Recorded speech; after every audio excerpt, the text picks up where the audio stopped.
wabarakatuh. Jadi kita di sini akan mewawancarai Bapak Supardi terkait dengan kearifan lokal ondel. Bagaimana proses pembuatan ondel-ondel dan kira-kira berapa lama prosesnya dan apa saja bahan yang digunakan? Dari ijuk. Sebenarnya nggak harus dari ijuk. Dari apapun bisa, dari benang bol bisa, dari gabus, styrofoam bisa. Tapi begitu dicoba-coba, yang bagus dari ijuk. Kenapa? Karena di samping mirip rambut beneran, juga kalau kembang-kembang itu ditancapnya nggak lepas, nyangkut, nggak lepas. Tapi kalau dari styrofoam begitu ditancap terbang, ini bolong masa depannya. Nah dari benang bol juga begitu, licin, tancapnya nggak bisa. Tuh, bukannya halus, bukan harus dari ijuk begitu, enggak. Kita enak-enaknya aja. Enak-enaknya aja dari yang menurut saya, nggak tahu kalau yang lain sih. Kalau yang saya coba-coba gitu. Kalau saya sering mencoba pakai ayo pakai styrofoam bagus nih, kita cat pakai asmul kan, bagus kan, kayak kepala. Tapi kita dipasang kembang-kembangan, dipasangnya enak. Nggak lama lagi gua kena angin goyang nih, terbang, bekas bolong. Pada bolong, kembang-kembangan terbang. Nah, pakai benang ya pernah, benang apa ya? Benang bola, bagus, enak. Pernah pasang kembang-kembangannya, jatuh melulu kalau kita tancapin, bentar jatuh. Nah, pakai hijau ya bagus. Cuman ya resikonya kalau player ini apa begitu. Nah tapi kenyataannya begitu dipasang kembang-kembangan dia ngegigit gitu, nggak terlepas. Mau lari kemana, mau main gimana bagus. Oke, sekarang banyak yang bikin dari bukan keharusan ya. Dari apa aja boleh, silakan aja kalau bisa. Nah mengenai ukuran ya, ukuran sampai atur. Yang penting ondel-ondel itu enak dilihat, dipandangnya enak, dimainnya enak. Kenapa? Karena bambu itu coba dibikin besi kayak robot berat. Dimainnya nggak enak aku kalau besi atau lontar dia begitu. Tapi kalau bambu goyang-goyang itu mungkin menggunakan bambu. Banyak pertama bikin bambu di belah-belah. Gimana aku bikin lingkaran-lingkaran tiang-tiang dikitnya dua mau pakai tali mau pakai kawat kalau sekarang yang bisa. Kalau dulu kan pakai zamannya apa? Pakai talinya apa? Zaman dulu pakai kalau sekarang udah pakai waktu lain, pakai tali-tali lagi ya atau pakai kawat ya silakan. Terus sudah jadi rangkanya bikin topeng dulu. Topeng kalau sekarang dari bekas campur ada resin, ada katalis, ada serat, ada tal. Nah namanya itu bekas dari resin, tal, katalis, serat. Lagi bagian tidak jadi ada itu yang cetak. Cetak ini cepat, tapi ngecetaknya lama. Kalau nyetak dipoles-poles 15 menit ya ada udah ada. Makna dari nilai yang ingin disampaikan melalui ondel ini itu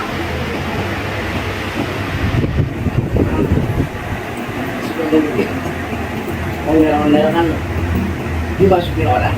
Ondel-ondel terangannya itu usaha itu baik dulu tapi ya dari dalam balap ya kan.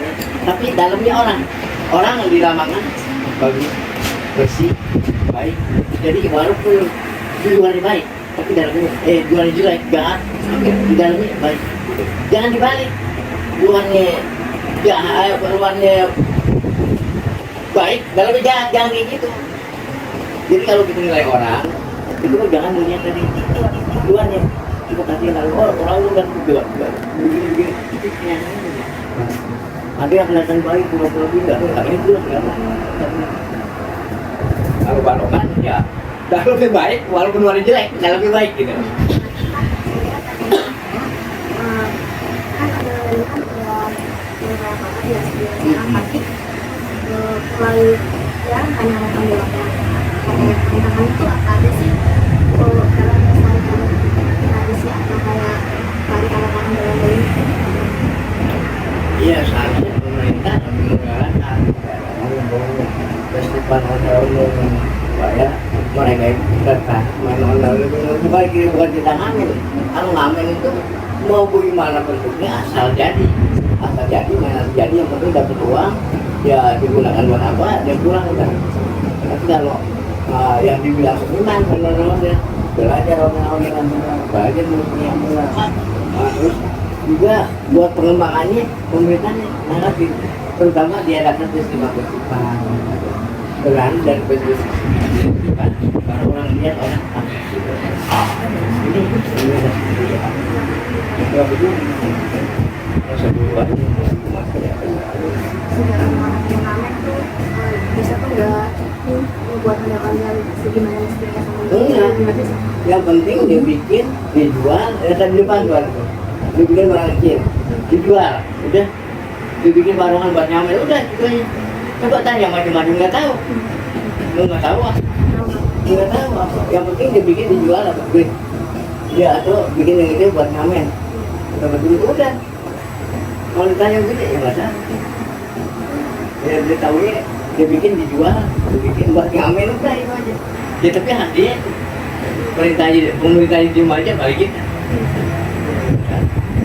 Maksudnya kalau dari Pak, kalau upaya yang dilakukan oleh Bapak itu apa aja sih buat menyelesaikan pedagogi gratis kalau bisa terusnya kayak anak-anak? Kalau buat anak-anak satu sekolah dulu deh. Sekolah dulu, untuk sekolah boleh kalau kamu ondel-ondel latihan, main musik, main ondel-ondel, biar bagus latihan dulu. Jadi seniman yang benar, jangan ngamen. Nah terus, nah baru setelah dibanding kita ambil pakai sejarahnya supaya nanti ini akuin dunia di sertifikat dunia di UNESCO itu semua saya gitu. Dan saya tuh bicara ini udah bukan kebudayaan sini lagi, tingkat dunia udah di sini udah saya nggak anggap. Kalau di dunia itu masih jujur. Nah di UNESCO itu bisa mungkin kalau kita masuk di sertifikat itu paling sedikit ya itu uang yang biasa. Kalau dirupiahkan kita kan pakainya apa dolar Amerika mungkin diperkirakan 500 juta. Iya nanti kalau minta bantuan langsung ke sana ke UNESCO bikin permohonan apa di UNESCO langsung bukan di Guyanti ke UNESCO langsung. Jadi harapan Bapak ya sejauh ini bisa dikenal sampai ke Sedunia sampai ke seluruh dunia warga negara. Jadi ondel-ondel begini bentuknya seperti ini mainnya seperti ini orang mana yang main juga begitu seperti barongsai orang Inggris orang mana tetap begitu mainnya. Kenapa? Sejarahnya pasti kita dikenal. Nah sejarahnya kan itu kalau kita ambil sedikit dan kalau orang Cina Utara itu ada binatang yang seperti si kecil sama kilin itu naik gunung nyari makan gitu kan sama lomba-lomba diambil dia mungkin punya bukti-buktinya. Pemerintah mengakui bahwa nah akhirnya diajukan UNESCO. biasanya itu kalau ondel-ondel itu tuh ditampilinnya itu pas dalam acara apa aja Pak? Kalau zaman dulu itu acara anak sunat sebelum dia anak dulu sekarang di kampung ya terserah lah sampai mana aku selain anak aja yang penting pulang lagi baru besoknya di sunat. Nah terus lama-lama banyak perkembangan banyak tamu banyak pejabat dipakai buatnya apa dipakai bukan buat acara agamaan bukan buat ada tamu ada apa dipakai nah malah kebablasan dipakai ngamen tuh kalau pakai ngamen asal usul pakai ngamen saya juga nggak tahu kalau saya bukan tukang ngamen maras ya tahun 2012 banyak yang muncul itu tiba-tiba dari mana munculnya nggak tahu terus di Jakarta muncul apa karena dia susah atau gimana atau muncul banget habis yang herannya pemerintah tuh nggak nanggapin. Harusnya pemerintah tuh ngarang ya. Kalau emang itu tidak diminta masuk Iya. kalau nggak boleh dalam bayangan kan buat masuk kalau emang itu bukan mas tapi kiriman mas mak langsung juga nggak tahu tapi bikin masuk nah sekarang kalau kami itu ya harusnya ya nggak sebaik itu dia sudah balik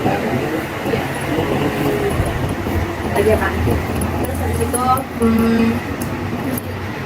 nah, terus biasanya tuh kalau misalkan kayak lagi ambil ondel-ondel di acara tertentu tuh Pak, biasanya musik apa yang dipakai Pak?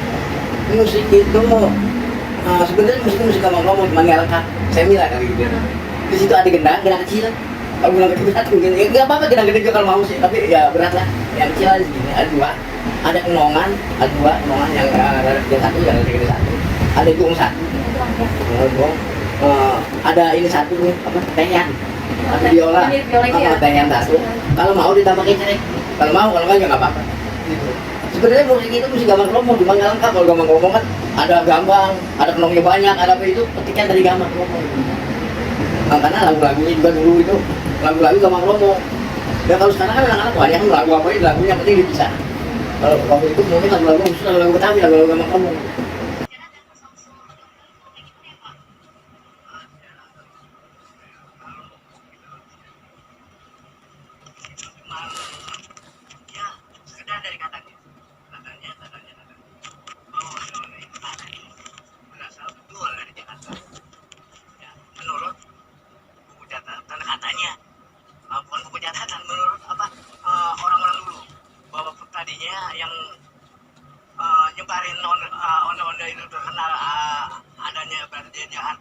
itu semenjak abad ke-13.